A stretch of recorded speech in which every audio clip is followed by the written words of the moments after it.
Hello, hello, this is Matt Cosson, and I'm coming to you again with another page layout. This is the page layout from a few days ago, and I tightened up a little bit on this one, and which I usually don't do unless I need to show some editors I'm working with for the first time. In this case, I'm working with some new collaborators, so I want to kind of give them an idea of what I can do and make it a little bit readable. I'm showing these two to them so they kind of get comfortable with me on what I can do and make sure that we're on the same page, so to speak. So this one I kind of realized I made him look a little bit like kind of like a burnt out Naruto. It wasn't intentional, but I thought it was kind of funny. So anyway, this Naruto guy is trying to mug our protagonist, Elias, with a knife for his cigars.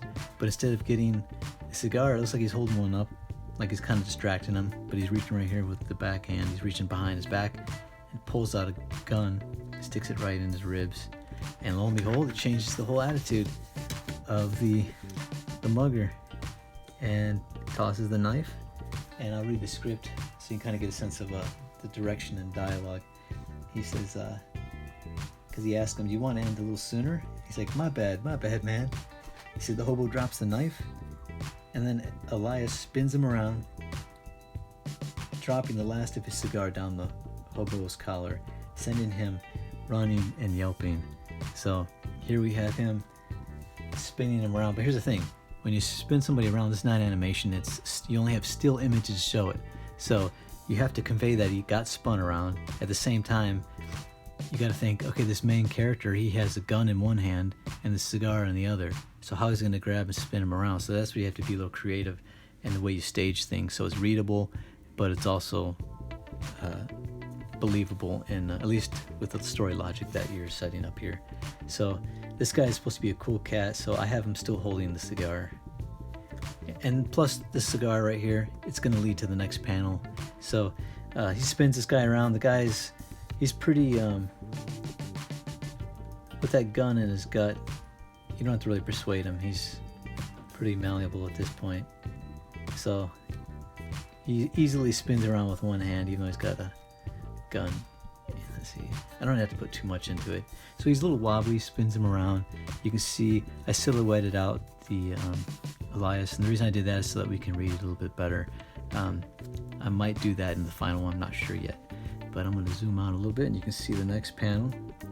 The reason I have a cigar in his hand right here, it's like very visible, is because he has one gun in the other hand, and he only has two hands, so he's dropping the cigar into this would-be mugger's collar with the same hand, just in one nice move. Spun him around, dropped the cigar, and then this, I didn't need a lot of room for this.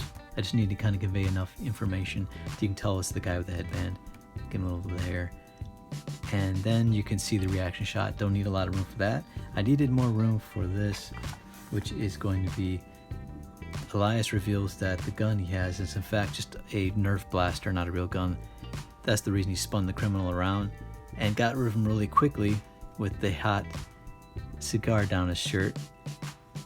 And you wanted enough information to show that the guy's running away too. So everything's all taken care of, it's all wrapped up. And gonna have his face kind of like too light here. I'm gonna kind of darken up a little bit. Yeah, he's a cool guy. Just kind of have him laugh it off. And I don't want to do too much, but like I said, I usually don't do this much, but I'm doing a little bit more details just so you guys can tell what's going on with the people in this. Okay, so there we have it. He's got the blaster, the thug's running away, and in the background here, I don't really have to draw anything. That's the main focus. And when I do the final page, I could add ground texture, I could add buildings in the background, or people, onlookers watching, kind of enjoying what they're seeing here. So yeah, there we go. That is the next page. And when I do the panel arrangements, like I said, I try to think of how much information needs to be shown, how much space do I need to show that, and what's the most important panels. So that's kind of determines the size. And the layout, you want it to be readable, very easy to read, not confusing. At the same time, it might be interesting to the eye, so that's why I laid it out the way I did. A little bit more information in the next video. Thanks for stopping by. Thanks for liking this video, and if you haven't already, please subscribe, because I'm going to be doing this every day except for maybe Thursday and Sunday. So thanks again, guys. I'll put some links in the description, and you can check out some of my work on Instagram and Twitter. So until next time, I'll talk to you guys later.